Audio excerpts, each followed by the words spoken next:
Graça e paz, irmãos. Amém? Boa noite. Uma noite diferente hoje, né? Uma noite com frio. Está muito frio aqui nesse lugar. Aqui no Rio, né? E se você está no Rio de Janeiro, você há de concordar comigo. Os que estão fora, eu não sei. Mas aqui está muito frio, irmão. Queridos, então hoje nós vamos prosseguir com a nossa aula. E o nosso tema é a grande comissão e o triunfo do reino de Cristo. A derrota do dispensacionalismo. Tá? Nós vamos fazer então uma oração e vamos imediatamente dar início então ao nosso tema, que está muito interessante hoje. Querido Deus, em nome de Jesus, nós queremos te agradecer, Pai, por este momento, essa oportunidade. Deus, que esta aula venha assim alcançar a mente de todos os nossos irmãos, que eles venham compreender o seu desígnio para cada um de nós, teus chamados, Senhor, o significado, todo o sentido da grande comissão, assim que o Senhor, Deus, declaraste para cada um dos teus filhos, Pai, que venhamos então compreender esta aula e por meio dela possamos praticar, por meio dela, Deus, podemos assim andar por este caminho de boas obras que o Senhor assim nos destinou desde antes de tudo, Pai. Senhor, nos inspire, abra nosso entendimento, faça-nos assim, Deus, alcançar, Senhor, a Tua palavra e assim crescermos em graça e conhecimento de Ti. Assim nós oramos e queremos Te agradecer, em nome de Jesus. Amém. Amém, meus irmãos? Então veja que nós vamos para uma aula que basicamente ela não fecha, mas ela avança bastante na nossa compreensão nas últimas 3 aulas, quando nós vemos falando sobre novos céus e nova terra. Tá? Então eu quero iniciar essa aula de hoje fazendo um convite. Eu quero te fazer um convite. Eu quero te convidar a ler o mundo e a vida a partir de uma perspectiva baseada na Bíblia. Tá? Do modo geral, os crentes, eles têm um certo comportamento, eu não estou generalizando, mas a experiência que eu tenho vivido, ela tem me mostrado um pouco disso. A Bíblia, Deus e a palavra é alguma coisa para ser cultivado dentro das igrejas, dentro dos templos, mas não na nossa vida diária, do nosso comportamento. Nós não olhamos o mundo a partir de uma cosmovisão bíblica. Nós não procuramos interpretar os fenômenos, sejam naturais, sejam sociais, por meio de uma visão bíblica. Isso tem dificultado muito o povo de Deus, nós cristãos brasileiros, até mesmo nos comportar e entender o fenômeno que passa, sobretudo o gravíssimo momento que nós passamos hoje no nosso país. Então, por isso eu quero hoje te fazer um convite, você ver o mundo a partir de uma perspectiva baseada na Bíblia, essa que nós vamos apresentar hoje aqui, tá? Os problemas que têm surgido no mundo, o futuro da humanidade, o fim da história dos homens, né? O papel da Igreja de Cristo. Onde está Deus agora? Eu quero que você entre nesta narrativa comigo a partir de uma, eu diria assim, tirando a sua mente de todo o teu entendimento natural, do momento dessa realidade que você tem visto sobre a ótica do secularismo, mas que nós nos adentremos então à Bíblia, a palavra de Deus, e vamos começar a analisar e ver o que Deus diz para o seu povo. Aí nós vamos começar a entender todas essas coisas. Onde está Deus agora? O papel da igreja nesse momento de crise, o fim da história dos homens, o que está nos reservado, né? E todos os problemas conjunturais e até mesmo estruturais que nós temos vivido nos últimos tempos.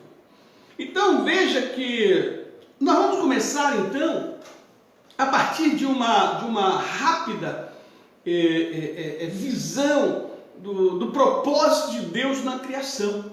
Então, em Gênesis 1, no primeiro capítulo, nós vamos encontrar o registro da criação do universo no espaço de 6 dias. Está ali em Gênesis 1, do primeiro versículo ao 31. Então, como resultado do poder criativo e com o propósito de Deus, tudo era originalmente bom. Deus assim diz no versículo 31 do primeiro capítulo de Gênesis. Agora, reparem, irmãos, que só o homem é criado à imagem de Deus. Né? E foi dessa forma, né? Desta maneira o foi, para que o homem pudesse exercer o domínio sobre a terra debaixo da soberania de Deus. Tá? Então veja que a função do domínio é um aspecto fundamental da imagem de Deus no homem. Tá? Quando Deus diz, façamos o homem a nossa imagem, a nossa semelhança, ora, ali está implícito, obviamente, toda uma intuição de uma consciência de domínio no homem. Tá? Portanto, irmãos, a função de domínio é um aspecto fundamental da imagem de Deus no homem. Quando Deus manda Adão nominar todos os animais, no sentido bíblico, no sentido do próprio, da lógica dos hebreus, né? Quando você nomina, é porque você exerce domínio. Né? Então veja que ali estava então Adão exercendo domínio, né, para o qual assim Deus o constituiu a sua imagem. Tá? Então, desta situação que eu estou narrando para vocês, nós temos 2 fatos extremamente importantes para a nossa compreensão. Primeiro, que o homem, ele apresenta então tanto um impulso básico constitucional do domínio, ele foi criado com esse impulso, né? Na sua constituição está presente esse impulso ao domínio, do homem dominar. Tá? E também é uma responsabilidade fundamental dele exercer esse domínio que Deus assim o constituíra. E isso, óbvio, como resultado da sua ordenação no mandato da criação. Tá? Deus assim o disse, né? E de procriar e dominar, então ele tem esse aspecto que o diferencia das demais criatura, no sentido que eu assim indico para vocês. Tá? Então veja que há um sociólogo no século XIX, ele faz uma distinção entre o homem e os outros animais, usando uma característica muito interessante, porque ele diz que o que diferencia o homem dos outros animais é a capacidade dotada no homem de criação da sua própria vida material. Então, esse sociólogo, que não é cristão, ele repara essa questão e ele diz, olha, o que distingue o homem dos outros animais? É que o homem produz a sua própria vida material. Os outros animais não fazem. Mesmo se você considerar, por exemplo, o macaco, ele não produz vida material. Ainda que seja dotado de um certo instinto de inteligência, quando ele quer pegar um fruto numa árvore que ele não alcança, e ele não pode também pular pelos seus galhos por ser muito fino, ele pega uma vara grande e bate na vara, mas ele não produziu a vara. O instrumento que lhe possibilitou ter acesso ao alimento não foi ele que fez. Então o homem produz toda a sua vida material. Então esse sociólogo, assim, ele distinguia o homem dos outros animais. Agora veja que, de fato, irmãos, essa possibilidade distintiva do homem no mundo, né, de acordo com o plano de Deus, é desenvolver a vida material. Ou seja, a cultura humana. Deus dotou o homem, né, desse instinto de domínio, no sentido de que ele deve desenvolver a cultura, né, humana e, de uma certa forma, desenvolver a própria vida material. Tá? O que o sociólogo observou não é nada de inédito, porque a própria palavra de Deus assim já fazia essa distinção muito antes. Então Deus assim o fez sobre a sua bênção. Tá? Então veja que a tarefa de Adão era então o quê? O de cultivar o mundo. Tá? Mas começando no Jardim do Éden. Repara que é um processo que nós diríamos assim, progressivo, tá? Na medida em que ele começa cultivando o Éden e daí ele vai dominando todo o resto do mundo. Tá? Então, na verdade, o homem ele faz jus ao seu propósito criacional quando ele exerce o domínio justo na terra. Tá? Mas veio a queda, né? Veio a queda e obviamente pela desobediência de Adão. Aqui eu chamo a sua atenção para um fato muito importante. Tá? Primeiro, como não há possibilidade do homem perder a imagem de Deus, mesmo após a queda, ele não perde a imagem de Deus, porque senão ele deixaria de ser humano. Ele só é humano porque ele foi constituído dessa forma. Então ele não pode perder a imagem de Deus. Ora, ele também não se aliena do impulso básico constitucional de domínio outorgado a ele no ato da criação. Ok? Então, você vai observar que o mandato da criação, ele estabelece uma ligação estreita entre a revelação interpretativa do ser, né, constitucional do homem, né, criado, na verdade, a imagem de Deus, e o seu comando de exercer domínio sobre a ordem criada por Deus. Então, o que nós vamos observar? Que, mesmo com a queda, ele não perde esse impulso dominacional, esse impulso do domínio que assim lhe fora otorgado no ato da criação. Claro, a desobediência e a queda, ela traz consequências graves para o homem daí para frente. Tá? Óbvio que então que a entrada do pecado, ela perverteu o domínio piedoso, o domínio justo, piedoso, né? Em um desejo injusto de ser igual a Deus. Tá? Então o provérbio 22:8 diz assim: quem semeia injustiça colhe a maldade.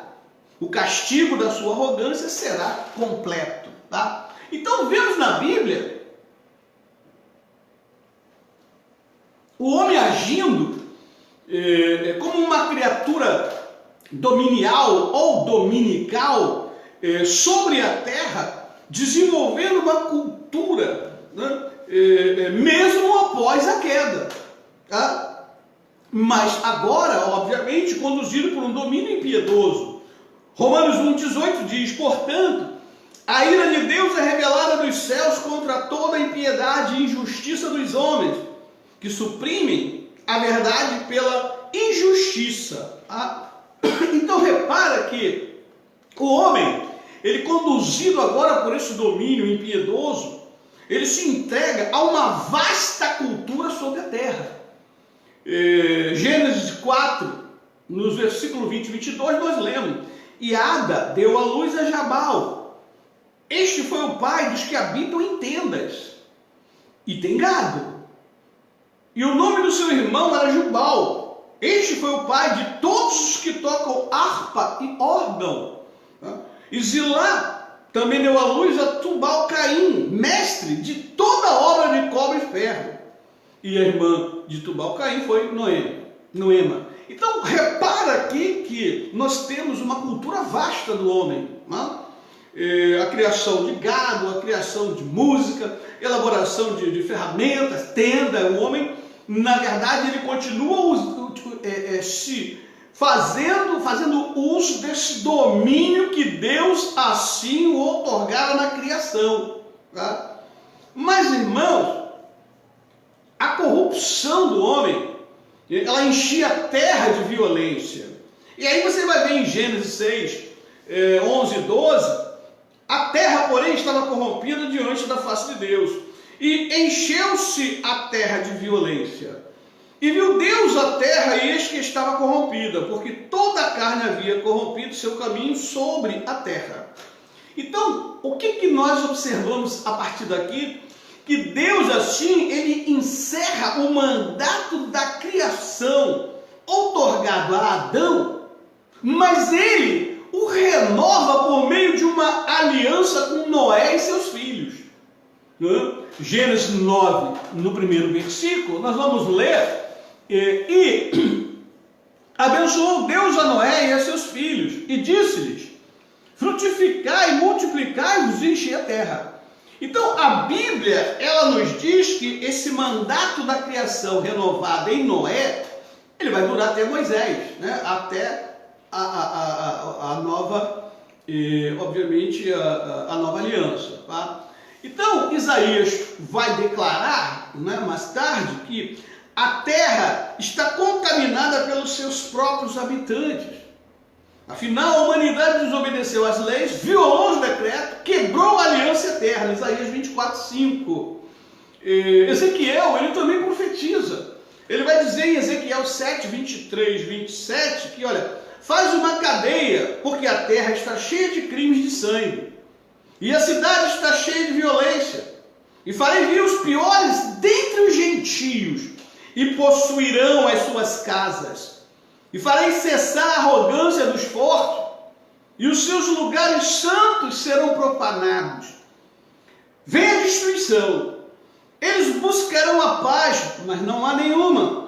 Miséria sobre miséria virá, e se levantará rumor sobre rumor. Então buscarão do profeta uma visão, mas do sacerdote perecerá a lei, e dos anciãos o conselho. O rei lamentará, e o príncipe se vestirá de desolação, e as mãos do povo da terra se conturbarão. Conforme o seu caminho lhes farei, e conforme os seus merecimentos os julgarei, e saberão que eu sou o Senhor. Então, irmãos, o que nós estamos observando aqui? Que há um pronunciamento de Deus, né?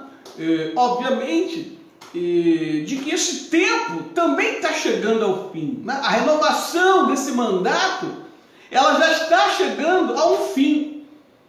Portanto, a tarefa do domínio, ele passa então para uma nova criação. É o que nós vamos ver. Ou seja, o resultado desse plano de passar a tarefa do domínio para uma nova criação, ele está bem claro na Bíblia, e aí nós vamos encontrar no livro de Gênesis, e eu quero te chamar a atenção da importância do livro de Gênesis. O livro de Gênesis não é só para contar a história da criação dos céus e da terra. Não, o livro de Gênesis, ele é extremamente importante para que a gente possa entender o decreto de Deus, para que você possa entender o plano de Deus, né, para a sua criatura. Porque, na verdade, irmãos, da forma como iniciamos, é a forma como vamos terminar.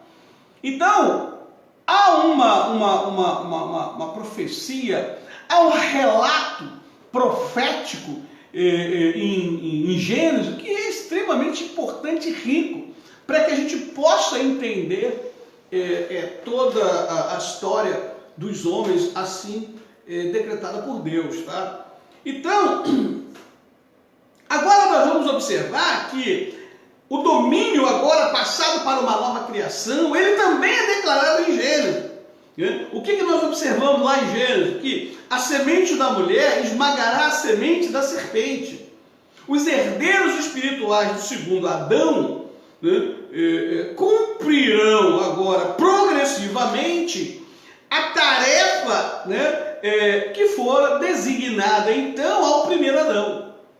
Então, o desenvolvimento desse plano de redenção, ele é rastreável a partir dos capítulos iniciais de Gênesis, como eu já dissera antes.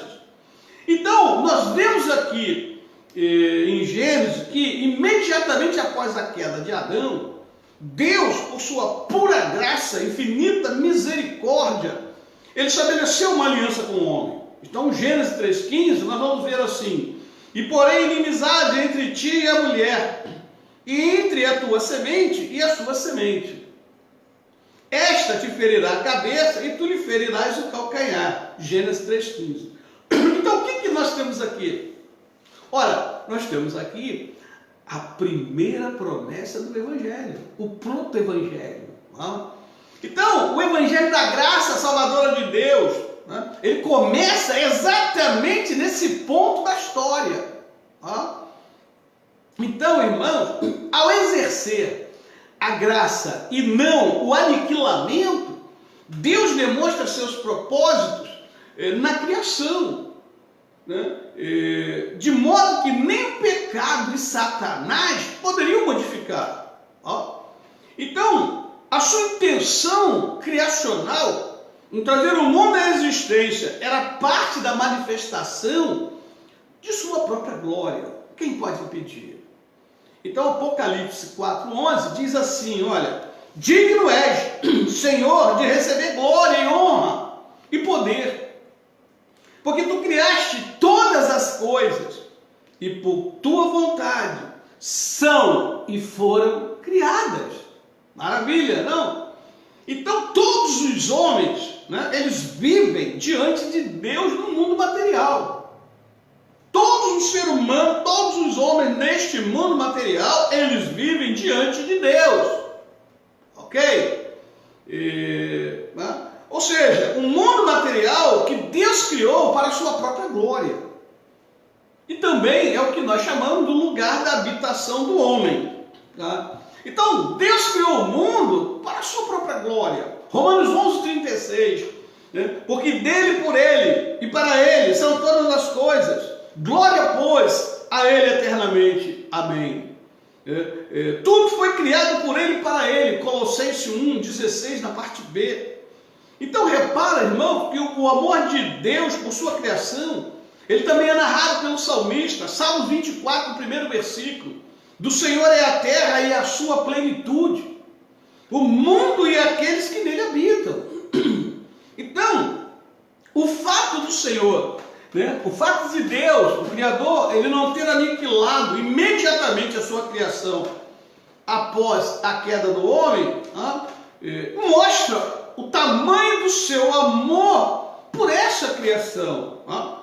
Além disso, nos revela que ele deseja trazê-la a seu propósito original. Não faria sentido Deus manter a criação, a tua criação original, aquilo que ele disse que era bom, agora ela imperfeita, caída, e Deus assim a conserva ad infinito. Então, óbvio que não. Se Deus não aniquilou, é porque Deus tinha um propósito de trazê-la ao seu propósito original. Então, é nesse sentido que segue o meu convite a você. Quando eu te fiz aquele convite, olha, vamos nos abstrair do mundo, vamos nos abstrair de todo o conhecimento da história do homem que você tem, vamos caminhar somente aqui pela Bíblia. Então, esse é o convite que eu te faço. Eu estou te pedindo para você zerar a sua cosmovisão secular. Cada um de nós tem uma visão de mundo, cada um acha que a pandemia é resultado disso, daquilo, um diz que é do chinês, outro diz que é do italiano, um acha que o problema do Brasil é esse, cada um tem uma cosmovisão, cada um vê um mundo diferente. Eu estou pedindo agora para você se abstrair de todo esse conhecimento que você tem, de tudo que você tem, e obviamente vamos avaliar a história da humanidade, o seu desenrolar, somente sobre a base da revelação de Deus na Escritura. Esse é o meu convite, e é isso que eu estou, na verdade, chamando agora. Então, na verdade, eu estou pedindo para você colocar o seu entendimento atual, inclusive sobre Deus, e tudo que você sabe sobre Deus, na condição ceteris paribus. Essa expressão, ela quer dizer o seguinte: quando você está lidando com um problema e você precisa resolver, buscar alguma resposta para um problema que é dinâmico, ele depende de uma série de variáveis que estão em movimento. Você precisa colocar essas variáveis de stand-by, ou seja, você coloca ela ali, paralisa constante, e agora você analisa apenas o fenômeno que você quer ouvir. Então eu estou dizendo o seguinte: você tem uma formação cristã, você é crente, você passou por diversas denominações, você já ouviu e vê pregações, você entra na televisão, tem alguém pregando, você lê um livro, você vê um filme, alguém está falando de Deus para você. Então, é natural que você tenha aí uma certa compreensão de Deus. Eu estou te pedindo o seguinte: esquece isso que você sabe agora, vamos analisar aqui, né? E aí depois então você libera tudo que você já sabe sobre Deus e vê o que vai dar. Então olha só, eu quero que você então mantenha essa sua memória bíblica congelada, tá? E entenda a partir dessa verdade que eu vou te dizer agora, que Deus cria o mundo para a sua glória, tá? E governa este mundo por seu poder onipotente. Ou seja, depois de você congelar tudo que você sabe sobre Deus, tudo que você aprendeu sobre Deus até hoje, tá? O teu próximo passo é agora começar a raciocinar a partir dessa sentença. Deus cria o mundo para a sua glória, e Ele governa este mundo pelo seu poder onipotente. Ok? Então veja só. Vamos então fixar a nossa mente nesse novo entendimento que nós vamos agora passar a descrever. Primeiro, Cristo, o príncipe dos reis da terra, Apocalipse, no primeiro capítulo, no versículo 5, se assenta à direita de Deus nos céus, acima de todo principado e poder, e potestade e domínio, e de todo nome que se nomeia, não só neste século, mas também no vindouro, e sujeitou todas as coisas a seus pés, e sobre todas as coisas o constituiu como cabeça da igreja. Então, olha só, existe então uma ordem, né, criada um mundo, tá, de coisas materiais, de homens, e este mundo, tá, ele foi feito, criado para a glória de Deus, e esse mundo ele é dirigido pela soberania de Deus. Tá? Então,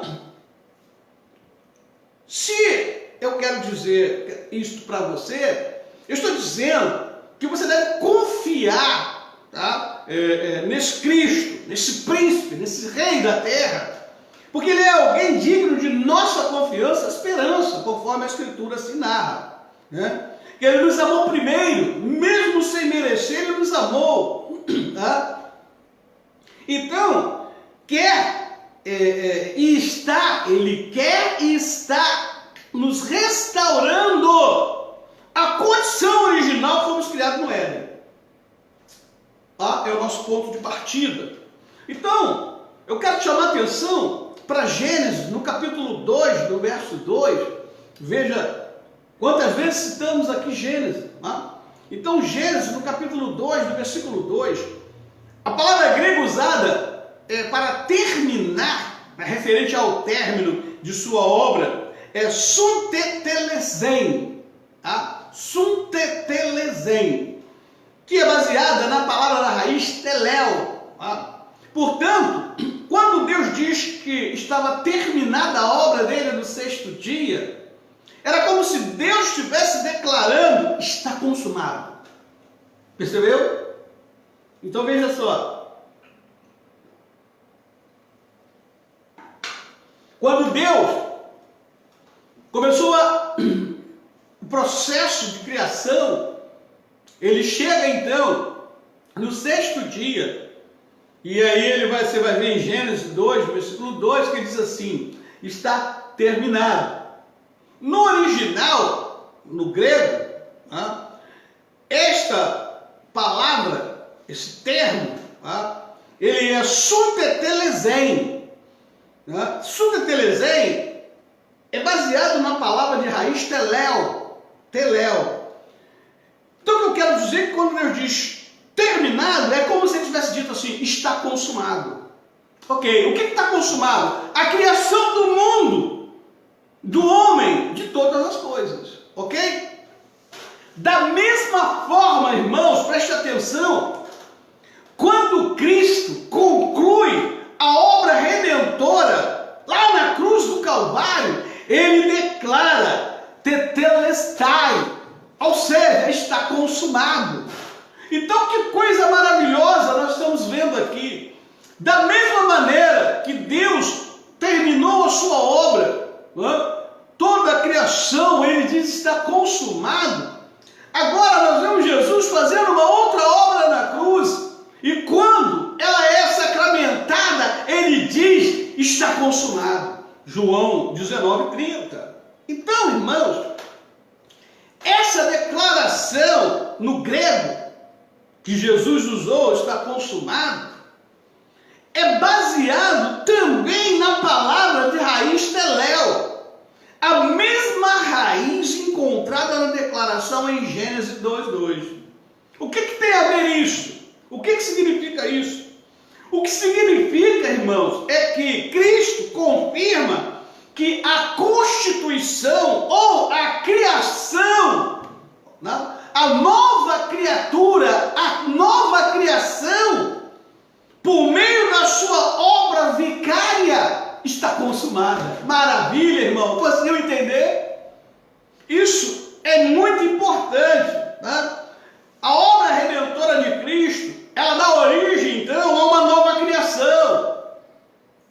Assim como a Trindade, lá naquele momento, no primeiro momento, lá na eternidade, eles declaram,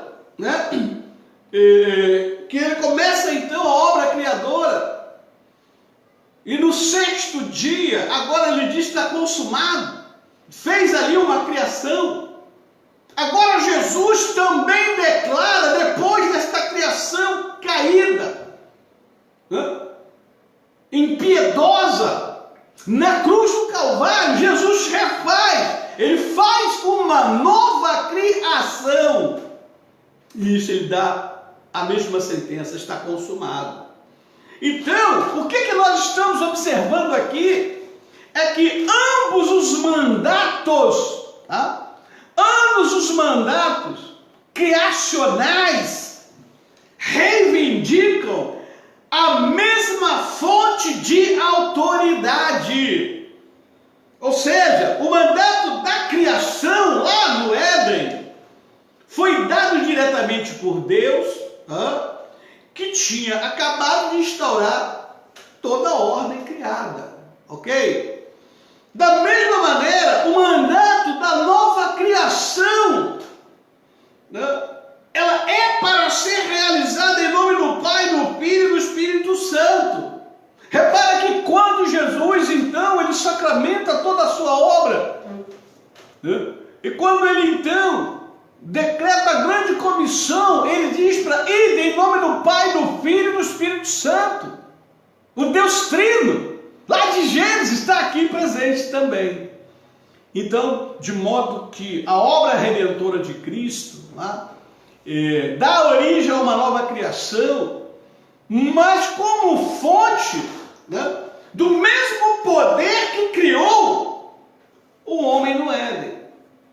Então, irmãos, outra relação muito próxima entre os dois mandatos, o da criação e o da nova criação, é que Adão, na primeira criação, ele era o federal. O que quer dizer um federal? Ele agia em nome de todos nós, todos os homens que viriam após ele. Então, tudo que Adão fizera recairia sobre toda a humanidade, por vir. Então, Romanos 5:12 diz assim, olha, como por um homem entrou o pecado no mundo, e pelo pecado a morte, assim também a morte passou a todos os homens, por isso todos pecaram. Entendeu? Aí veja que o mandato então da nova criação, ele é sob sob a liderança contínua do último Adão, Cristo, o Espírito vivificado, 1 Coríntios 15, 45. Então, quando Cristo, ele veio ao mundo, ele viveu de acordo com a lei de Deus, através de todas as suas provações, e morreu nos termos da lei, ele o fez em favor de todos nós. Ele o fez como nosso representante também federal. E, portanto, ele desfez toda a obra de Satanás. O que significa dizer, irmãos, Romanos 5,14, no entanto, a morte reinou desde Adão até Moisés, até sobre aqueles que não tinham pecado, à semelhança da transgressão de Adão, o qual é figura daquele que havia de vir. Então, somos nascidos de novo com base nesse contexto de representação federal em Cristo Jesus. Somos nova criatura. 2 Coríntios 5,17. Então veja que a nova criação, ela é restaurada no essencial da imagem de Deus, no conhecimento, justiça e santidade.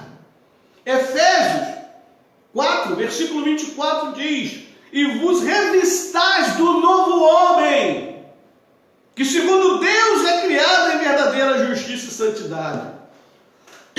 Maravilha, né? Você entende isso? Colossenses 3,10: e vos vestistes de novo, e vos vestistes do novo, que se renova para o conhecimento, segundo a imagem daquele que o criou. Aquilo que o pecado de Adão corrompeu da imagem de Deus no homem, por isso ele já não tem mais condição de ter um domínio piedoso da terra, de tudo que Deus assim o fez através do mandato cultural. Isto agora é restaurado em Cristo Jesus. Eu estou te dizendo, é a finalidade principal do chamado de Deus para a tua vida. Deus não te chamou para ser cantor. Deus não te chamou para você sair pregando de igreja em igreja e viver a partir desse dinheiro que você vai cobrar dos irmãos. Deus não te chamou para você exibir os seus dons e talentos na igreja simplesmente. Não, amigo. Deus te chamou porque você foi eleito por Ele para ter a imagem dEle corrompida por Adão em você, agora restaurada a imagem dEle nos aspectos principais, essenciais que a corrupção de Adão nos trouxe: o conhecimento, justiça e santidade. Por isso você é crente. Por isso você é crente. Se você ainda não entendeu isso até hoje, você é um crente inútil. Você não é um crente. Sequer convertido foi. É necessário que você entenda para que Deus te chamou. E Deus te chamou para isso. Para que a nova criação, agora em você, restaure o essencial da imagem de Deus, corrompida em Adão, que é o conhecimento de Deus, a justiça e a santidade. É isto. Então, querido, o mandato da criação é, portanto, sustentado pela atividade restauradora de Deus por meio do seu poder, agora na nova criação. Por isso você foi chamado. Você não está na igreja por outro motivo.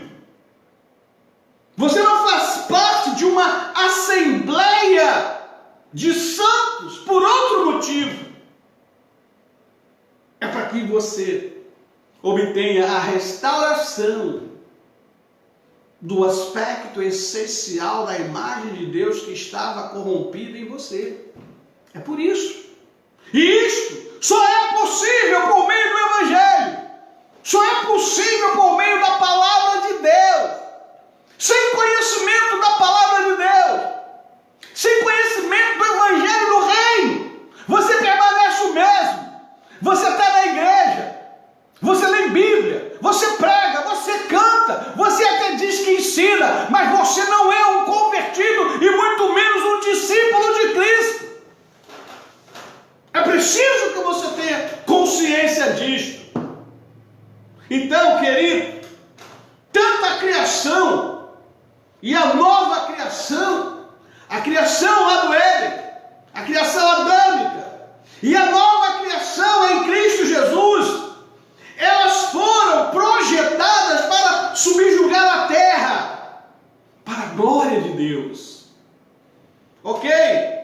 O mandato da criação lá no Éden era para começar pelo Éden e gradualmente se estenderia por toda a terra. Mas o primeiro Adão fracassou, irmão. E aí o que você vê ao longo da própria palavra de Deus, a trilha escriturística que eu mencionei na aula passada, quando a gente anda por essa trilha escriturística, nós nos deparamos com esse mandato sendo atualizado, sendo renovado após o dilúvio, ok? O novo mandato, não é um novo, na verdade é renovado em Noé, após o dilúvio, Gênesis 9, de 1 a 7. Posteriormente, você vai encontrar então um novo mandato, o novo mandato da nova criação, que complementa e fortalece e restaura o homem eticamente. E esse começou em Jerusalém. Lucas 24, 47, ele diz: e em seu nome se pregasse o arrependimento e a remissão dos pecados em todas as nações, começando por Jerusalém. É maravilhoso, irmão. Não tem erro, não tem disse-me-disse, não tem enganação quando você anda pela trilha escriturística. Então repara que começa em Jerusalém, mas não para em Jerusalém, e se estende progressivamente a todo mundo. Mateus 28, 19, porque Jesus diz: ide, ide. Então começa em Jerusalém, mas não termina em Jerusalém. Veja então, irmão,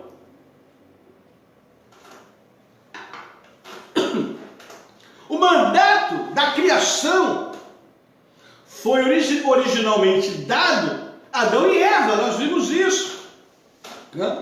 Em seguida, ele é renovado com Noé e os seus filhos. E depois, então, nós temos o quê? O mandato da nova criação dado aos discípulos de Cristo para todas as eras. Você é um discípulo de Cristo. Ninguém é crente se primeiro não for discípulo de Cristo. Você está entendendo o que eu estou te dizendo, irmão? Ninguém pode ser chamado de crente se primeiro não for um discípulo de Cristo. Não basta ser convertido. Não basta fazer evangelismo e converter, é necessário discipular. Ninguém pode ser chamado de crente se não for um discípulo de Cristo. Entendeu agora? Então, irmãos, o que eu estou querendo dizer para você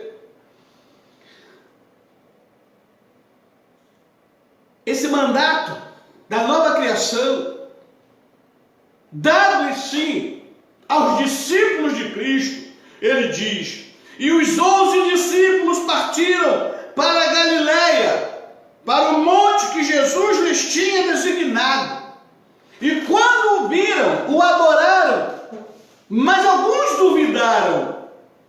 E chegando-se Jesus, falou-lhes dizendo: é-me dado todo o poder no céu e na terra. Portanto, ide, fazei discípulos de todas as nações, batizando-os em nome do Pai, do Filho e do Espírito Santo, ensinando-os a guardar todas as coisas que eu vos tenho mandado. E eis que estou convosco todos os dias, até a consumação dos séculos. Maravilha, irmão. A palavra de Deus é pura, é limpa, nos dá vida, nos enche de esperança. Não tem lero-lero, meu irmão, não tem enganação, não tem provação. Atente para esse fato. Então, as Escrituras, sendo uma revelação infalível e unificada de Deus, ela continua trazendo para cada um de nós o tema da vitória profética do Novo Testamento. Então, a Escritura nos mostra, no início do primeiro século, João Batista anunciando: arrependei-vos, porque o reino dos céus está próximo. Este é aquele que foi anunciado pelo profeta Isaías: voz do que clama no deserto, preparai o caminho do Senhor, endireitai suas veredas. Mateus 3, versículos 2 e 3. Logo depois, irmãos, João, o Batista, ele é preso. E aí então nós vemos que Jesus vindo da Galileia e pregando o evangelho do reino de Deus, dizendo: desde então começou Jesus a pregar e a dizer: arrependei-vos, porque é chegado, não vai chegar, não está quase vindo, não está próximo, é chegado o reino dos céus. Maravilha, irmãos. Então, querido, eu não quero iniciar uma discussão aqui sobre a natureza do reino de Cristo, tá? O reino de Cristo, ele não é desse mundo. Alguém lê isso aí, faz uma confusão geral sobre, não é desse mundo, tá bom, que a gente falou. Cara, olha para o contexto, mas os caras fazem uma confusão louca, tá? Eu não quero entrar nessa discussão se ele não é desse mundo, ou se o reino já está no meu coração, ele está no coração da gente. Eu não quero entrar nessa discussão superficial, se ele é apenas interior e espiritual, como muitos pensam. Então, aqui eu vou considerar diretamente o que diz a palavra, o que diz a Bíblia. A Bíblia é clara. Em outra oportunidade, se for necessário, a gente entra então numa análise mais exegética dessa questão. Por enquanto eu confio na Bíblia, e a Bíblia diz: você vai abrir a sua e você vai conferir comigo, tá? Então, irmãos, o reino de Deus e a sua justiça faz provisão para a vida de para cada detalhe da vida da pessoa. Mateus 6, 31, 33, está lá. Está lá Jesus falando do reino de Deus. Paulo ensina: para tudo é proveitoso. O reino de Deus, para tudo é proveitoso, tendo a promessa da vida presente e da que há de vir. 1 Timóteo 4, 8. Então, na perspectiva da Escritura, o reino de Deus, ele é o reino dos sacerdotes redimidos de Deus.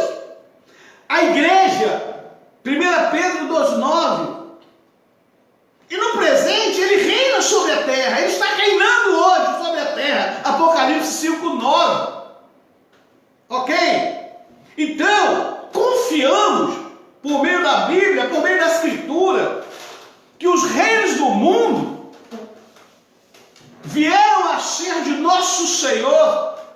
e do seu Cristo, e ele reinará sobre todos eles para sempre. Apocalipse 11:15. Portanto, meus irmãos, o reino messiânico, ele deve ser visto então como externo, não interno, externo, visível e deste mundo, como diz a Escritura. Não meramente como um reino interno no coração. Oh, Jesus no meu coração, ele mora no meu coração. Se ele morasse mesmo, você confiava nele. Você teria motivação para conhecer a sua verdade, a sua palavra, pregar e viver a sua verdade. Então, queridos, é isso que eu quero dizer para você. A Escritura me garante que o reino de Cristo ele não é meramente interno no coração do homem, e sendo de outro mundo, mas que ele está presente aqui agora. Jesus reina, Jesus domina sobre as nações, ok? Irmão, mas infelizmente, a maioria, muitos cristãos evangélicos, eles têm dificuldade em compreender que Deus já estabeleceu o seu governo universal na terra. Os caras não conseguem entender isso, porque há uma falha. A matriz, eu já disse na aula passada, a matriz teológica, doutrinária, que os nossos líderes receberam, não conheciam nada, então aquela já era alguma coisa. Está cheio de lacunas vazias. Forma crente cheio de lacunas, cheio de dificuldade de entender. Eles falam uma coisa e depois diz a outra que contradiz o que acabou de dizer e não percebem. Por conta da matriz. A matriz teológica, a matriz arminiana que todos foram formados. Então, irmãos, eu quero te dizer que a despeito dessas pessoas acharem ou não, de compreender ou não que o reino de Cristo está presente na terra e governa hoje.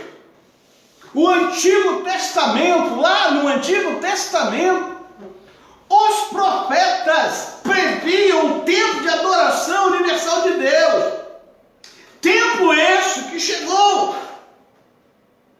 Isaías profetizou, irmão, e acontecerá nos últimos dias que se firmará o monte da casa do Senhor no cume dos montes, e se elevará para cima, por cima dos outeiros, e concorrerão a ele todas as nações, e irão muitos povos e dirão: vinde, subamos ao monte do Senhor, a casa do Deus de Jacó, para que nos ensine os seus caminhos, preste atenção, e andemos nas suas veredas, porque de Sião sairá a lei, e de Jerusalém a palavra do Senhor, e ele julgará entre as nações, repreenderá a muitos povos, e estes converterão as suas espadas em enxadas e suas lanças em foices.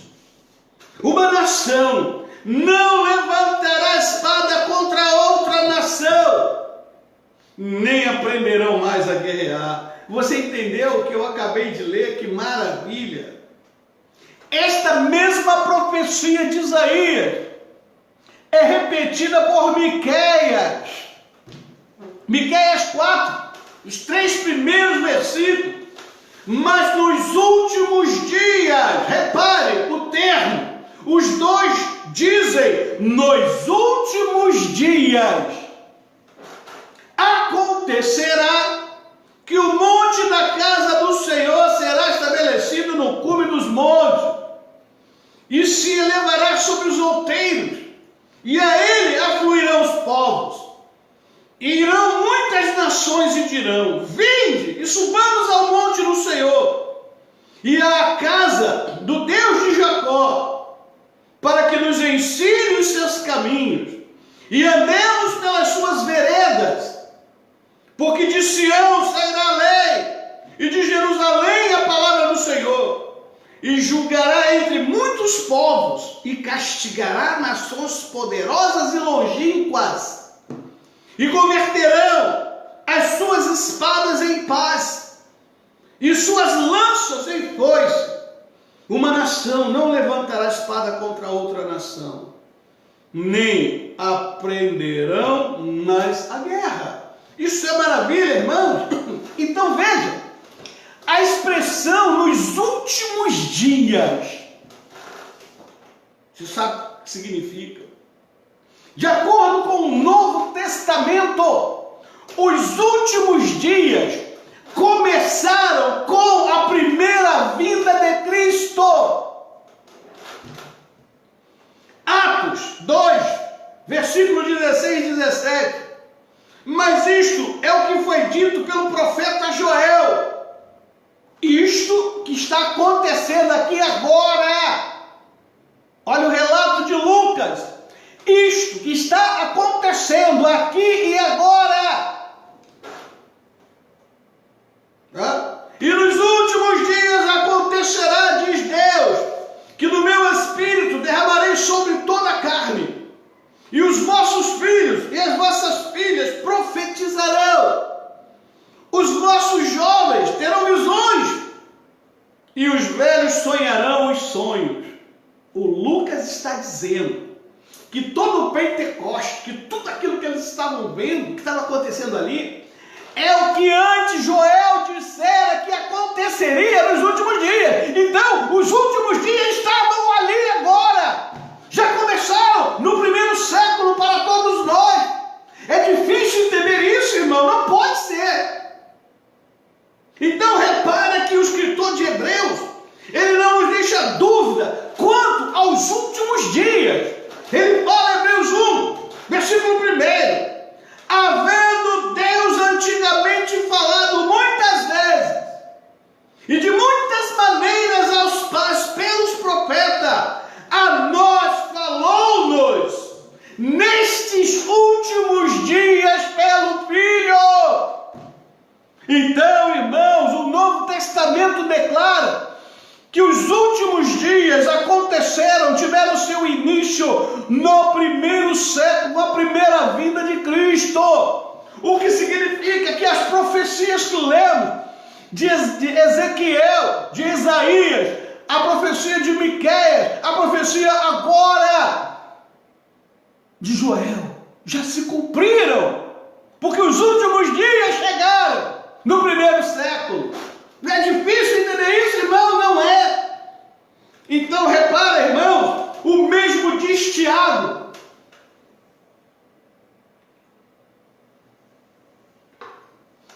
Vosso ouro e a vossa prata se enferrujaram. E a sua ferrugem dará testemunho contra vós, e comerá como fogo a vossa carne. Entesouraste para os últimos dias. Pedro e Judas falam dos últimos tempos. Nós vamos reparar que a Escritura, ela usa várias formas de dizer últimos dias. Fala de últimos dias, fala de últimos tempos. Agora Pedro vai falar dos últimos dias, mas como novo últimos tempos, o qual na verdade em outro tempo foi conhecido, ainda antes da fundação do mundo, mas manifestado nestes últimos tempos, por amor de vós. Mesma coisa. Judas, aqui é 1 Pedro 1,20, Judas 1,18, os quais vos diziam que nos últimos tempos haveria escarnecedores, que andariam segundo as suas ímpias concupiscências. João chama últimos dias, ele fala de últimas horas. Filhinhos, é já a última hora. E como viste que veio o anticristo, também agora muitos se têm feito anticristo, por onde conhecemos que já é a última hora, já são os últimos dias. Então, irmão, últimos dias também são descritos como plenitude dos tempos. Paulo fala aos Gálatas, Mas vindo a plenitude dos tempos, Deus enviou o seu Filho, nascido de mulher, nascido sob lei, Gálatas 4:4. Paulo também fala de os últimos dias como o fim dos séculos. Ora, tudo isto lhes sobreveio como figuras, e estão escritas para aviso nosso, porque já são chegados os fins dos séculos. 1 Coríntios 10:11. Então, irmãos, também é chamado de consumação dos séculos. Mas agora, na consumação dos séculos, uma vez mais se manifestou para aniquilar o pecado pelo sacrifício de si mesmo. Hebreus 9:26. E assim será na consumação dos séculos. Virão os anjos e separarão os maus entre os justos. Mateus 13:49. Então, irmão, esses últimos dias, a Bíblia diz que eles continuarão até a segunda vinda de Cristo. Estamos no tempo do milênio, como eu já falei na aula passada.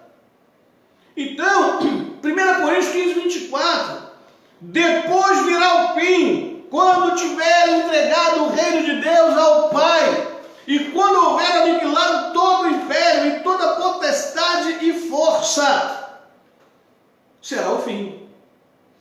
Então, irmãos, Mateus diz, o inimigo que o semeou é o diabo, e a ceifa é o fim do mundo, e os ceifeiros são os anjos. Assim como o joio é colhido e queimado no fogo, assim será na consumação deste mundo. Então, irmãos, nenhum período além disso a Bíblia fala, em lugar nenhum. Ok?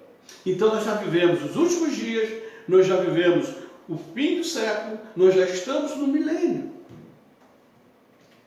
Então, irmãos, mais extraordinário de tudo isso é que a Bíblia nos revela que esse tempo de adoração universal que vivemos hoje será conduzido pela igreja. Oh, aleluia! Você sabia disso, pastor? Você sabia disso, evangelista? Você sabia disso, presbítero? Diácono? Membros das igrejas? Vocês sabiam disso? O que vocês fazem nas igrejas? Qual é a mente que vocês levam e trazem das igrejas? O que vocês sabem sobre Deus? O que vocês sabem sobre esta adoração universal que Deus colocou a nosso encargo? O que você sabe sobre isso? Você precisa saber. Você precisa saber. Você está perdendo tempo precioso, brincando de crente, achando que sabe tudo. Você precisa acordar para a vida. Você precisa acordar para Deus. Irmãos, Deus vem capacitando sua igreja para atingir seu propósito pelo sucesso evangelístico no mundo. Ele diz isso na sua palavra. Ok? Mas o que a gente observa nesse momento? Eu posso pressentir, daí você me ouvindo, tendo uma dificuldade enorme de aceitar isso que eu estou te dizendo no teu coração. Eu estou percebendo que você tem uma dificuldade enorme de aceitar isso como tarefa da igreja. Todas as verdades bíblicas que eu te disse agora, o seu coração está endurecido. Você está com dificuldade de entender isso. Por isso eu pedi para você fazer um exercício, irmão. Vamos colocar na condição certa de espários. Tudo que te ensinaram sobre a Bíblia, tudo que te ensinaram sobre a palavra de Deus, tudo que você ouviu de Deus, esquece. Agora vamos para a Bíblia. Por 2 horas, congela. Depois você solta tudo e vê o que sobra. Então, irmão,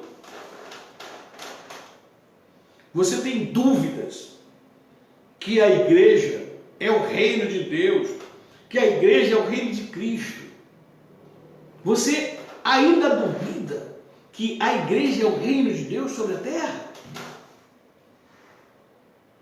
Querido, é o próprio Senhor Jesus que diz. É Ele que nos diz isso.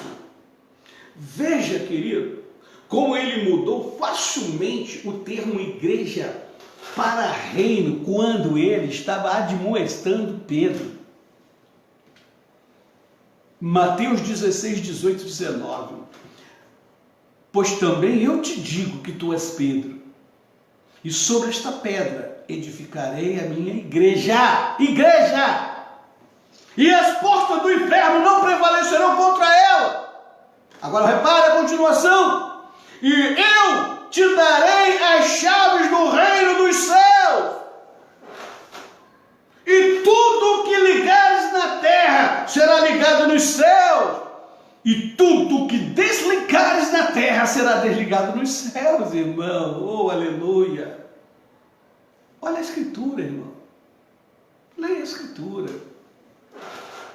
O Novo Testamento, querido, ele também usa os termos o monte, quando ele quer falar o reino, quando ele quer falar da supremacia da igreja. Ele também chama de monte, a casa de Deus, de Jacó. Ele também menciona Sião, o templo de Deus. São sinônimos que o Novo Testamento usa para referir-se à igreja de Cristo, o reino de Cristo. Então, como templo de Deus, nós vamos ver 1 Coríntios 3,16. Não sabeis vós que sois templo de Deus e que o Espírito de Deus habita em vós? Ou não sabeis que o vosso corpo é o templo do Espírito Santo que habita em vós, proveniente de Deus, e que não sois de vós mesmos? 1 Coríntios 6,16, essa última parte. E a outra, 1 Coríntios, versículo 19, tá? Então, o Novo Testamento, ele também usa os termos, o monte, né? E aí ele fala exatamente aqui, ó. Mas se tardar, para que saibais como convém, andar na casa de Deus, desculpa, aqui é a casa de Deus, que é a igreja do Deus vivo, a coluna firme, na verdade. Vós também, como pedras vivas, sois edificado casa espiritual, sacerdócio santo, para oferecer sacrifícios espirituais agradáveis a Deus por Jesus Cristo. Então, irmãos, isso é claro. Como Sião, né? O Novo Testamento, quando ele usa Sião, ele designa o governo de Cristo desde os céus. Gálatas 4, 25, 26. Ora, esta Agar é Sinai, um monte da Arábia, que corresponde a Jerusalém, que agora existe, pois é escrava com seus filhos. Mas a Jerusalém que é de cima é livre, a qual é mãe de todos nós. Maravilha, irmãos. Gálatas 4, 25 e 26. E olhei, e eis que estava o Cordeiro sobre o monte Sião. Oh, aleluia! E com ele 144 mil, que em suas testas tinham escrito o nome de seu Pai. Maravilha, né, irmãos? Então, querido, isso explica, por sua vez, o porquê a igreja, desde os seus primeiros dias e por toda a sua história, tem enfrentado um mundo hostil que deseja a sua destruição. Falsos apóstolos, falsos doutrinadores, escondem a verdade no povo de Deus, ensinam um evangelho secularizado, um ministério mundanizado, um ministério de conciliação com o pecado, um ministério que suja as vestes brancas do povo de Deus. E você não percebe. Porque isso te convém. O cara está te prometendo o céu, sem você precisar mudar de pensamento, sem você precisar nascer de novo. O cara está te oferecendo o céu, mas você não precisa nascer de novo. Então é bom para você. Você quer isso. Você é chamado nova criatura, de fachada, porque dentro você é a velha. Isso te convém. Esse é o Evangelho que mascara a verdade de Deus. Te convém. Para você é ótimo. Você não precisa nascer de novo. Você não precisa negar-se a si mesmo. Do jeito que você está, você fica. Mas você vai para o inferno. Não vai para o céu não, irmão. Tu vai para o inferno.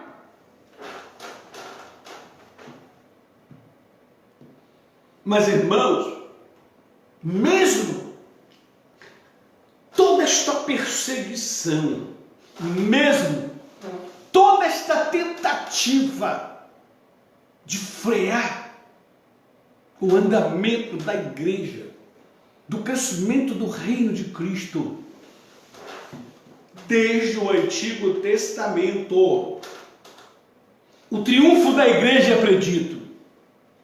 Desde o Antigo Testamento, o prenúncio da vitória, o triunfo da igreja, ele é predito. E essas predições, irmãos, constituem a base do Novo Testamento, em que a igreja é o novo Israel. Ou Israel de Deus, como você pode ver. Porque em Cristo Jesus, nem a circuncisão, nem a incircuncisão tem virtude alguma, mas sim o ser nova criatura. E a todos quantos andarem conforme esta regra, paz e misericórdia sobre eles e sobre o Israel de Deus, irmãos, a igreja, aleluia. Oh, maravilha de Deus. A trilha escriturística, ela não te engana, meu irmão. Ela não te deixa perdido. Ela não te deixa. O apóstolo Paulo, ele afirma que os crentes em Jesus Cristo são a verdadeira semente de Abraão.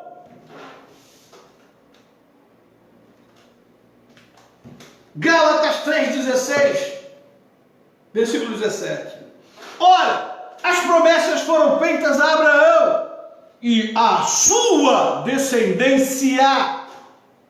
Não diz e as descendências, como falando de muitos, mas como de uma só. E a tua descendência, que é Cristo. Mas digo isto, que tendo sido aliançado anteriormente, tem sido a aliança anteriormente confirmada por Deus em Cristo, a lei que veio 430 anos depois, não a invalida, de forma a abolir a promessa. Então, irmãos, de forma que Paulo continua declarando, porque todos sois filhos de Deus pela fé em Cristo Jesus, porque todos quantos fostes batizados em Cristo, já vos revestiste de Cristo. Nisto não há judeu nem grego, não há servo nem livre, não há macho nem fêmea, porque todos vós sois um em Cristo Jesus. E se sois de Cristo, então sois descendência de Abraão, herdeiros conforme a promessa. As promessas abrâmicas contidas no Antigo Testamento são endereçadas à igreja de Cristo. E os caras ficam te enganando, mandando você dobrar joelho, orar por uma nação que diz que não é mais, irmão, não é mais. Nunca o fora. Biblicamente nunca o fora. deles isso, te enganar, te iludir. E você fica adorando Baal em vez de adorar Deus. Então, irmãos, tudo que a Bíblia está nos dizendo aqui é que os judeus e gentios eleitos formam um corpo em Cristo. É isso. Efésios 2:11. Porquanto, lembrai-vos de que no outro tempo, eres gentios na carne, e chamados em circuncisão, pelos que na carne se chamam circuncisão, feitas pela mão dos homens. Aleluia. Como diz ainda, Efésios 3:6, a saber que os gentios são co-herdeiros e de um mesmo corpo, e participantes da promessa em Cristo pelo Evangelho. Então, irmãos, as distinções pactuais do Antigo Testamento, né, foram removidos na igreja. Tá? A igreja do Novo Testamento é então a herdeira das promessas dadas a Israel. Então, irmão, os textos do Antigo Testamento que predizem o triunfo de Israel, Sião ou Judá, devem ser aplicados somente à igreja de Cristo. A trilha escriturística te leva a esta confirmação. Em outras palavras, irmãos, esses textos predizem o triunfo da igreja no Novo Testamento. O Novo Testamento não somente estabelece que a igreja é o Israel de Deus e herdeira das promessas do Antigo Testamento, como também prediz diretamente o seu triunfo. Ok? E esse triunfo, irmão, será alcançado por meio da pregação do Evangelho. O Evangelho do Reino. Esse que nós temos que buscar. Esse que nós temos que aprender. Esse a quem devemos nos submeter. A esse a quem devemos deixar o orgulho de lado. A arrogância de lado. De achar que sabemos, que eu sei, que é isso, que eu li, que eu ouvi. Dobre o seu joelho a Deus. Submeta-se à sua escritura. Deixe o orgulho de lado. Submeta-se às verdades escriturísticas. E viva o Evangelho do Reino. É isso que nós temos que fazer. Então, irmãos, a igreja, ela foi constituída por tudo isso que eu vos disse. E por isso ela deve pregar o Evangelho de Cristo, discipular os convertidos, para que a lei de Deus torne a lei dos homens e nações. Não basta sair por aí evangelizando. Não basta sair por aí evangelizando. Como Paulo falou aos Coríntios, nós vimos isso domingo retrasado, quando ele falava, graças a Deus eu não vos batizei. Ele não falava que o batismo era inferior, ou isso ou aquilo, mas ele dizia que ele não fora chamado para batizar, ele fora chamado para discipular. E de modo então que batizar, embora importante, era uma tarefa que todos podem fazer, mas discipular não. Discipular não. Era isso que ele falava. Fui chamado para discipular. Cadê os discipuladores? O que te ensinaram até hoje? Você que por acaso está passando por aí, vivendo aqui agora, não é do nosso ministério, o que você tem aprendido na tua igreja? O que estão te ensinando na igreja? Que você tem que distribuir sopinha para o povo da rua com fome? Não precisa ser crente para fazer isso não, irmão. Porque eu conheço um bando de gente que não é crente. Eu conheço um bando de gente que vai para o inferno, mas não deixa o outro que está com fome. E não vai para o céu, irmão. Não vai para o céu porque faz isso. Acorda, irmão. Para de ser aventureiro. Para de ser aventureiro.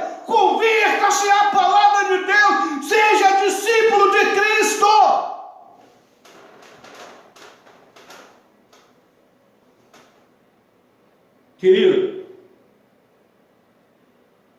a igreja deve pregar o evangelho, discipular os convertidos. A grande comissão, ide pregai, é isto. Você tem que pregar, você tem que discipular os convertidos. Porque quando fizermos isto, a lei de Deus, ela se tornará a lei dos homens e nações, como tem se tornado, irmãos. Não essa coisa de fachada que vocês estão vendo por aí, não. Isso aí é mentira. Isso é pedra de tropeço. Abre o olho, isso é pedra de tropeço. Não, o ministro é o pastor, o ministro, isso é pedra de tropeço. Isto é pedra de tropeço. Fique atento. Irmãos, aí essa é a missão da igreja. Mas você crê que isso seja possível? Você crê que a vontade de Cristo será cumprida? Repara, irmãos, se tem dúvida no seu coração, que acredita que não tem mais jeito, que está tudo assim, olha Mateus 28, 18 e 20. E chegando-se Jesus, falou-lhes dizendo, é-me dado todo o poder no céu e na terra. Cara, Jesus está dizendo que ele tem todo o poder no céu e na terra, irmãos.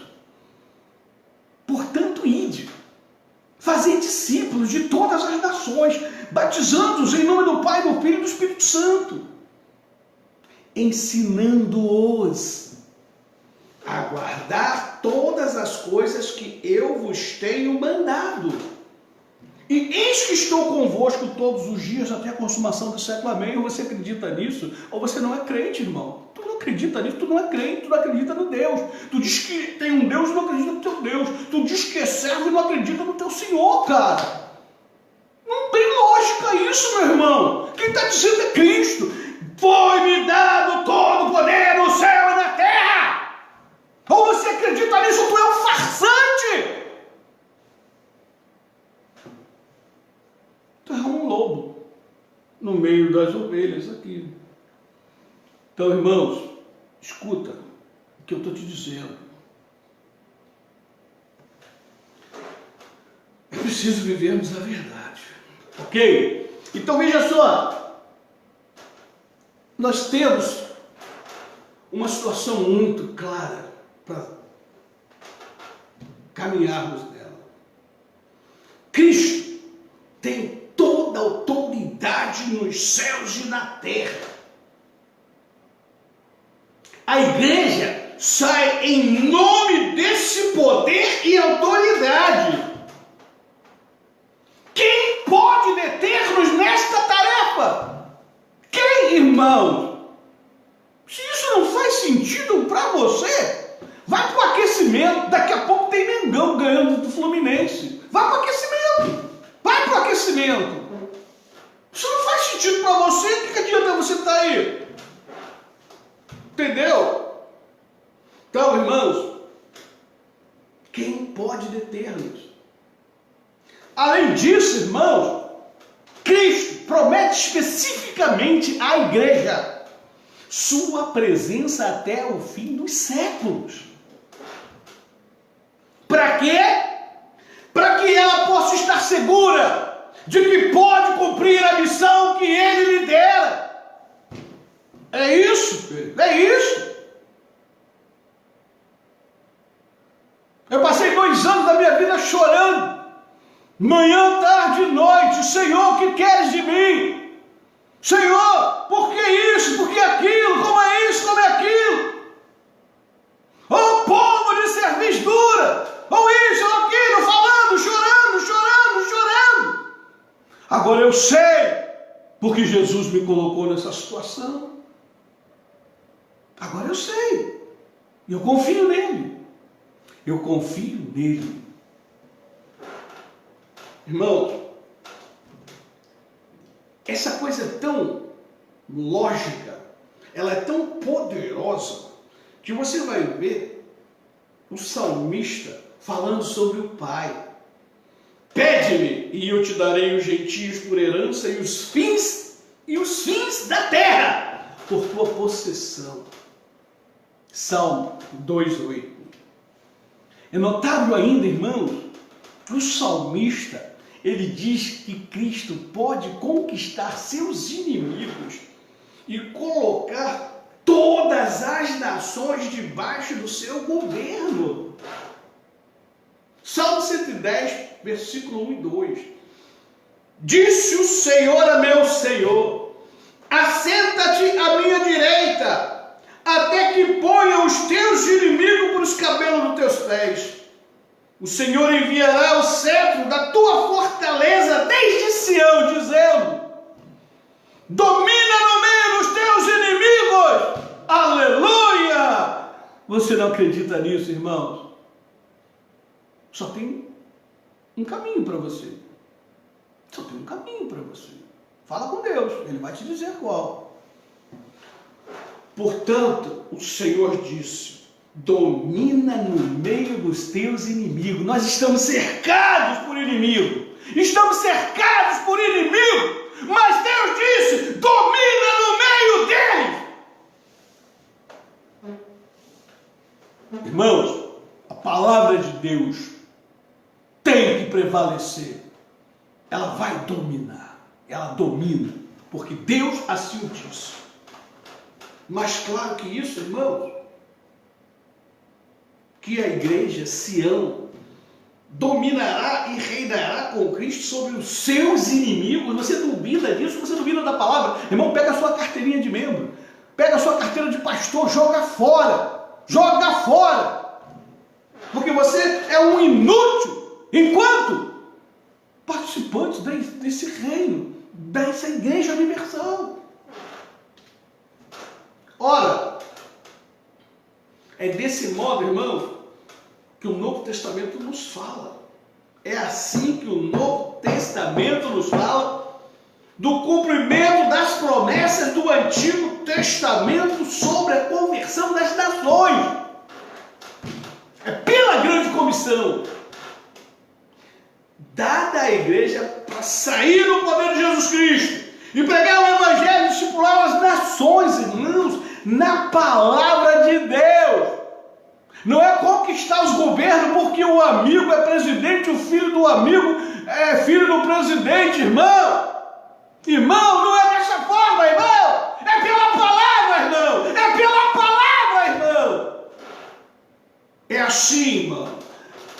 Fuja deste negócio que vocês estão vendo aí, que estão te dizendo isso é pedra de tropeço. Eu tenho vos alertado. Isso é pedra de tropeço. Irmão, nós vamos conquistar governos e nações pela grande comissão dada à igreja. Não é por favoritismo, não é por amizade, não é por dinheiro, não é por financiar, não é por bancar, não é por apoiar. Isto é pedra de tropeço. Então, entenda isso. A grande comissão é a declaração do Senhor soberano dos céus e da terra quanto a tudo que Ele pretende realizar através da sua igreja nesta era. É para isso que você é igreja. A grande comissão é uma grande predição do triunfo da igreja por meio do poder do Cristo ressurreto. A grande comissão é a declaração da vitória do povo de Deus. Porque quem mandou a gente pregar tem todo o poder nos céus e na terra. A Ele foi prometido pelo Pai que Ele dominará todas as nações. Mas você não acredita nisso, irmão? Sabe por quê? Porque você nunca foi ensinado pela palavra de Deus. É isso. Irmãos, lembremos-nos de uma advertência do apóstolo João. Filhinhos, esta é a última hora. Estes são os últimos dias. Viu? Como eu te falei antecipadamente. esta é a última hora. E assim como vocês ouviram que o anticristo está vindo, já agora muitos anticristos têm surgido. O cara fica buscando anticristo em Macron. Macron não é nem crente, irmão. Pelo amor de Deus. Macron nunca esteve no nosso meio. Pelo amor de Deus. Mas tem uns que dizem que é do nosso meio. Abra teu olho. Abra teu olho. Isso é pedra de tropeço. E aí João continua. Já agora muitos anticristos têm surgido. Por isso sabemos que esta é a última hora. Percebeu? Então, irmão, vamos entender melhor esse ponto. Após Cristo ascender ao céu, ele enviou o Espírito Santo para a igreja. É isso? Para quê? Para que ela pudesse continuar a obra que ele, Cristo, tinha começado. Aquele que começou a boa obra é fiel para completá-la. Né? Então, Deus não só enviou o Espírito Santo para que ele continuasse como aquele que nos levasse a cumprir a tarefa iniciada por ele, mas também que fôssemos agente, né, para o cumprimento das próprias parábolas que ele, Cristo, havia dito aos seus discípulos. Mateus 13, 32 e 43. Desde então, a igreja, através do poder de Cristo, atua sem cessar em toda a história. Você não vê, porque a sua cosmovisão é secular. Porque a sua cosmovisão é secular. Eu te disse isso desde o início. Eu fui lá em Gênesis para te mostrar isso. Então, irmão, nós fomos chamados. E desde então, a igreja de Cristo, ela tem fermentado o mundo com a verdade da palavra de Deus. Infelizmente, ainda não o suficiente para tomar todas as nações, porque é lento. A massa tem o seu tempo de levedura. A semente de mostarda é pequenininha, ela vai crescendo. Então, meu irmão, mas o resultado final da igreja é claramente revelado aqui. Todas as nações serão convertidas e entrarão no reino de Deus em Cristo. Esse é o triunfo da igreja. Então, apesar de ter... Agora eu quero chamar a sua atenção. Apesar de tudo que eu estou te falando, eu estou te mostrando o respaldo bíblico. Eu não estou tirando isso de um livro de história. Eu estou tirando da Bíblia. Apesar de eu dizer tudo isso para você, está difícil de você entender e acreditar. Sabe por quê? Você aprendeu diferente. Você achou que estavam te ensinando a verdade. Você acreditava naqueles homens bonzinhos, bem intencionados, coitados. De fato, eles são bonzinhos. De fato, eles são bem intencionados. De fato, eles querem que você vá para o céu. Mas eles também foram enganados, irmãos. Eles também foram enganados. Entende? Então, você aprendeu que Jesus, ele ministrou por 3 anos proclamando a vinda do rei, né? Mas após inicialmente ele atraiu uma grande multidão de seguidores, muitos dos seus discípulos o abandonaram e já não andavam com ele. E aí você continua aprendendo essa história. E perto do fim do seu ministério, um dos seus 12 discípulos traiu, vendendo as autoridades, né? Mesmo os discípulos mais próximos, que permaneceram fiéis, o abandonaram por medo já no fim, quando Cristo foi julgado. Aí eles se esconderam dos perseguidores. Aí você, quando olha para isso, pô, cara, é muito difícil, né? Uma realidade, como é que... não, é difícil. Cara, se você foi ensinado sobre tudo isso que eu acabei de falar, isso é bíblico, é verdade, isso aconteceu mesmo. Tá? Isto aconteceu. Mas aconteceram várias outras coisas antes disso acontecer, que você não conhece. Isso aconteceu porque tinha que acontecer. Isso aconteceu porque foi aprendido antes de acontecer, bem antes. acontecendo hoje, aqui, agora, com a tua vida, é porque tem que acontecer. Mas Deus tem coisas melhores para você amanhã. Você hoje tem que passar por isso. Então, irmãos, aí quando a gente olha, passados mais de 2000 anos, pleno século 21, você se depara com um quadro muito mais dramático da Igreja de Cristo. E aí teu pessimismo aumenta mais ainda com relação a tudo que eu estou te mostrando biblicamente. Temos uma igreja preguiçosa, hoje, temos uma igreja preguiçosa, analfabeta biblicamente, mundanizada. Você tem que encher coisas do mundo para atrair o ímpio, sem interesse pelas verdades bíblicas, incrédula e fraca espiritualmente. Aí você diz, pô, é o fim, só tende a piorar, não tem como sair dessa situação. Então você não vê perspectiva para a fé cristã nessa longa caminhada histórica que nós temos que percorrer, a qual eu te disse que vamos ganhar, a qual eu te disse que somos mais que vencedores, a qual eu te disse que triunfaremos pelo poder e pregação do Evangelho. Aí você olha, não acredito, cara, esse cara está louco. Eu estou louco sim, louco pela palavra de Deus, que está me dizendo toda essa minha loucura que você está entendendo. Então, aí você, cara, mas olha o que Jesus disse. Aí você, olha o que Jesus disse, o próprio Jesus disse.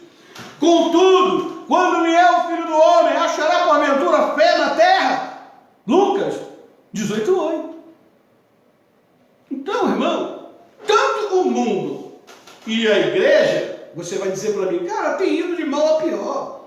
Só nos resta é esperar a vinda dele e nos arrebatar antes da grande tribulação, antes do anticristo vier. Olha só como é que as suas historinhas são fábulas inventadas e contadas por homens. Parte de que você pensa é bíblico e outra parte é invenção de homens. Você fica confuso realmente quando a Bíblia inteira lhe é apresentada. Então, nós somos ensinados a ver o fim dos tempos de uma forma pessimista e não otimista. A própria grande comissão é uma versão pessimista. Cristo mandou, mas não vamos fazer. Quando, na verdade, a grande comissão é a prova do triunfo da igreja. Você olha por outro lado. Então, irmãos, tudo isso que você está pensando, que você sente, é verdade. O ensino bíblico das igrejas brasileiras tem sido um desastre. Não se discipula mais, ou talvez nunca se discipulou. E hoje é pior, nem se converte mais, porque não tem palavra. Ninguém se converte se não for pela palavra de Deus. Se não tem palavra, não tem conversão, irmão. Então, nós somos, na verdade, um bando de gente dentro das igrejas que se torna discípulo de si mesmo, discípulo daquilo que ele acha, discípulo do seu orgulho, discípulo da sua capacidade empreendedorística, pessoal daquilo, né? Um bando de gente vai para o inferno se não mudar de vida e de atitude. É isso que nós somos. Mas, cara, eu reafirmo que esse pessimismo sombrio da igreja moderna, de seus crentes com respeito ao próprio futuro da igreja na terra,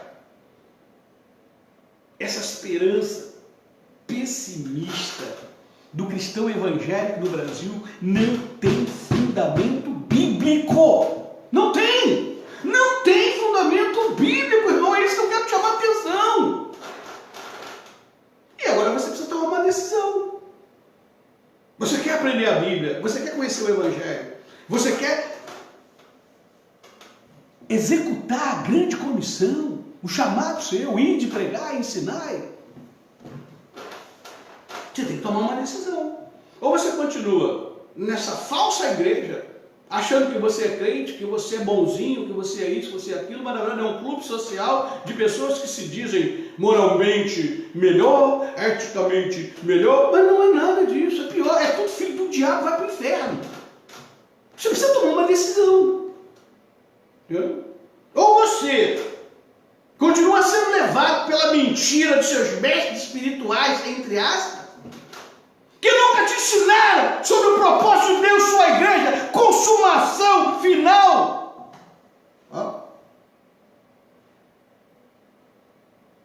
Abandona isso. Procure uma igreja de verdade, uma igreja discipuladora, uma igreja que ensina, uma igreja que leva a palavra com verdade. Ou então não tem mais jeito para você, irmão.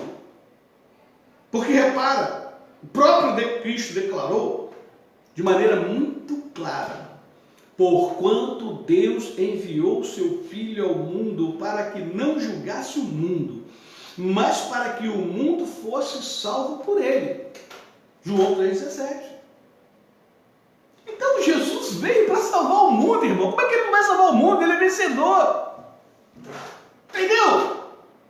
E disse mais: e eu, quando for levantado da terra, atrairei todos a mim mesmo. Como ele não vai vencer, irmão? Cristo é fanfarrão? Ele é fanfarrão? Então, irmão, nós precisamos entender que Cristo não é fanfarrão. Ele jamais afirmaria coisas sobre o futuro da raça humana, sobre os seus filhos, sobre os seus eleitos, né? E nos afundar num desespero derrotista, pessimista, porque tudo que ele falou não vai se cumprir. Então não é verdade. Então, por que você acha que tudo o que te disseram até hoje sobre a vitória da igreja, sobre o povo de Deus, não passa de uma retórica otimista? Por que você pensa assim então? Se você mesmo acredita que Cristo não é um fanfarrão. Irmão, mesmo uma escritura dizendo, conforme nós demonstramos aqui, o triunfo da igreja, o triunfo do reino de Cristo sobre a terra, né?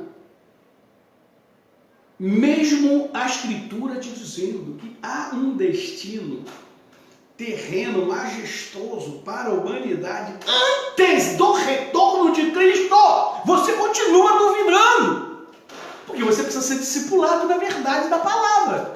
Talvez haja chance para você. Mesmo a escritura dizendo. Então, irmãos, repara que a palavra diz que Cristo, né, recebeu todo o poder no céu e na terra. Cristo, portanto, e a sua igreja, a eles, a nós foi dado as nações por herança, irmão. A palavra está dizendo, Salmo 2,8. Cristo estendeu o domínio do seu reino de mar a mar, desde o rio até os confins da terra. Salmo 72,8. Todos os povos afluirão para a casa do Senhor durante, não após a sua vinda ou últimos dias. Então, todos os povos afluirão para a casa do Senhor durante os últimos dias, não após. Por que você não acredita? Então, tu não acredita na Bíblia. A Escritura diz que o conhecimento do Senhor cobriria a terra, como águas cobrem o mar. Isaías 11,9. Disse que o reino do céu cresceria para dominar como a semente de mostarda. Mateus 13, 31, 32. Prometeu a reconciliação do mundo com Deus. Romanos 11, 15. Mas você continua crendo nas coisas superficiais que te disseram ser a palavra de Deus, que nunca foi. Você continua não crendo na verdade que eu estou te mostrando, e se pergunta como posso crer nisso. Aí é outro assunto, irmão. Aí é outro papo. Irmão, a queda não arruinou toda a esperança terrena. A palavra de Deus diz isso desde 3,15. Mas você diz, não, o homem caiu lá no Éden, não tem mais jeito. Cara, eu te digo com um sonoro, não é verdade. Uma das formas mais fáceis de avaliar a garantia bíblica para o futuro glorioso é examinar a grande comissão, cara, Mateus 28. Você vai ver lá, esta comissão é verdadeiramente grande, não somente em termos de seu poder, e tarefa, mas também no seu objetivo. Cristo proclama a comissão após sua ressurreição. Isto é, após ele conquistar o pecado, a morte, o diabo. Portanto, ele proclama no tempo verbal aorístico, que quer dizer o seguinte: é uma ação passada para nós, ele já conquistou. E aí Mateus 28, 18 diz: toda autoridade me foi dada no céu e na terra. Anteriormente, cara, Jesus ele tinha confessado humildemente: o Filho nada pode fazer de si mesmo. Mas agora, irmão, ele fala autoritativamente e como tendo saído do seu estado de humilhação para a sua exaltação gloriosa. Então, irmão, as próprias palavras de abertura da grande comissão declaram triunfantemente sua autoridade universal.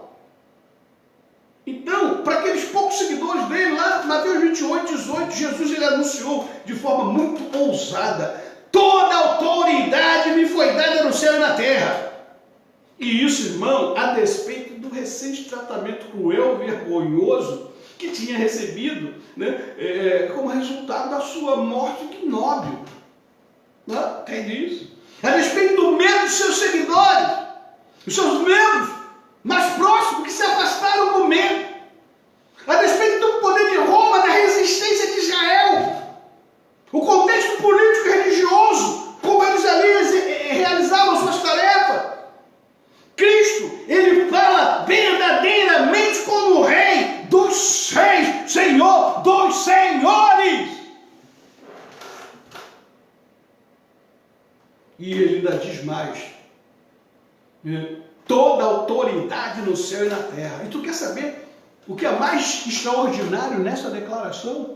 É que ela é distributiva. Quando ele diz que toda autoridade no céu e na terra é dada a ele, ele exerce isso em toda a esfera do seu povo, pessoal, familiar, eclesiástica, bem como social, cultural, educacional, legal, política e cada outra área do esforço humano dos seus filhos. Cristo tem autoridade universal para ordenar e compelir. Qual é a tarefa que o Senhor nos confiou, irmão? Qual é o objetivo posto diante deles? Qual é a nossa missão como cristão nesse mundo pecador e caído? É isso que nós precisamos entender. O Senhor comissiona o seu povo a nada mais, nada menos que a conquistar o mundo por meio da pregação do seu Evangelho, por meio do seu amor salvífico e graça santificadora. Por isso ele diz: ide, portanto, fazei discípulos de todas as nações, batizando-os em nome do Pai, do Filho e do Espírito Santo, ensinando-os a guardar as coisas que vos tenho ordenado. Cristo, revestido de toda autoridade, nos ordena, seus seguidores, a fazer discípulos. Pastor, você está pronto para fazer discípulo?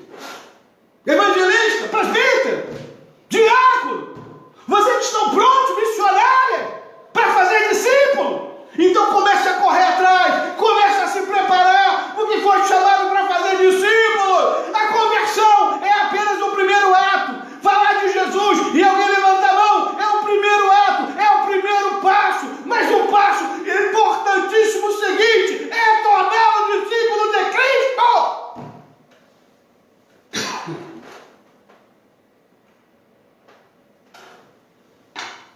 E ele nos comissiona para trazer todas as nações do mundo sob o seu discipulado, irmão. Esse é o processo de subjugar as nações. Não vem com o negócio de espada, não vem com esse negócio de amizade com o político, com o presidente, com isso, com aquilo, não, irmão. Não é isso não, irmão. Não é ser um cara lá do executivo, lá do governo federal que isso não, irmão. Isso é pedra de tropeço. Mas é com a pregação do Evangelho, irmão. É com a instrução bíblica fiel, irmão. O Evangelho é poder de Deus para a salvação, irmão. É isso, irmão. A comissão de Deus, ela caminha para o seu objetivo. E isso através do poder do Espírito Santo, causando conversões e discipulando, irmão. O batismo, ele é o selo, o sinal da entrada no reino de Deus. Batizamos e discipulando, em nome do Pai, do Filho e do Espírito Santo. O batismo é administrado no contexto da adoração humilde, não guerra opressora. Batizar e discipular homens e nações resulta no viver ético de acordo com o padrão da Escritura. Batizamos em nome de Deus triuno, discipulando de acordo com todo o ensino de Cristo. A nossa grande comissão, irmão, sem dúvida, não é uma comissão sem esperança. É um objetivo ideal, nunca realmente esperado. Então, irmãos, lembre-se disso. Eis que estou convosco todos os dias até a consumação do século. Quem pode resistir sua poderosa presença conosco, irmãos? A oração do Senhor nos engaja a orar por aquilo que a comissão do Senhor nos incumbiu a fazer. Afinal, Ele nos ensinou isso. Olha, venha o teu reino. Faça-se tua vontade, assim na terra como no céu. Então, irmão, a grande comissão que Deus designou ao primeiro Adão no Éden, que ele fracassou. O segundo Adão nos deu essa mesma grande comissão hoje, o mandato do domínio por meio do Evangelho da Palavra de Deus. Enquanto nós não formos assim, nós não conseguiremos fazer absolutamente isso. É necessário não só se converter, mas é necessário ser discipulado. Cristo vai voltar, mas somente depois de ter destruído todo o domínio, autoridade e poder. Então, irmãos, avante, pregamos o Evangelho, aprendemos o Evangelho, fazemos discípulos, não só convertidos. Amém, irmãos? Glória a Deus por isso. Eu espero que Deus tenha falado ao teu coração. Eu espero que a partir de hoje você comece a pensar melhor sobre tudo que a gente tratou aqui e que você venha realmente estar dentro, preparado, levando esta grande comissão adiante, levando o triunfo do reino de Deus. Amém? Glória a Deus por isso. Eu quero te agradecer, eu quero te convidar. Amanhã nós temos um culto, esteja ali ligado conosco. Domingo de manhã nós continuamos Romanos, capítulo 2. À noite também teremos um culto e você seja ali o nosso convidado. Eu quero te agradecer por isso, por estar aqui agora comigo e também agradecer ao Senhor. Deus, obrigado por esse momento, obrigado, Senhor, por tua aula, por tua palavra, por tudo que aqui tratamos. Deus, que a tua palavra não volte vazia, assim como o Senhor declara, mas que antes ela veio aquilo que fora enviado. Que ela faça, que ela cumpra, e que assim possamos crescer em graça e conhecimento de Ti, e levarmos, Deus, ser participante, Senhor, deste reino, ser participante, Senhor, desta grande comissão vitoriosa que o Senhor assim declarara para a Tua igreja. Pai, assim nós oramos e te agradecemos em nome de Jesus. Amém, meus irmãos, que Deus os abençoe e até a próxima quarta-feira.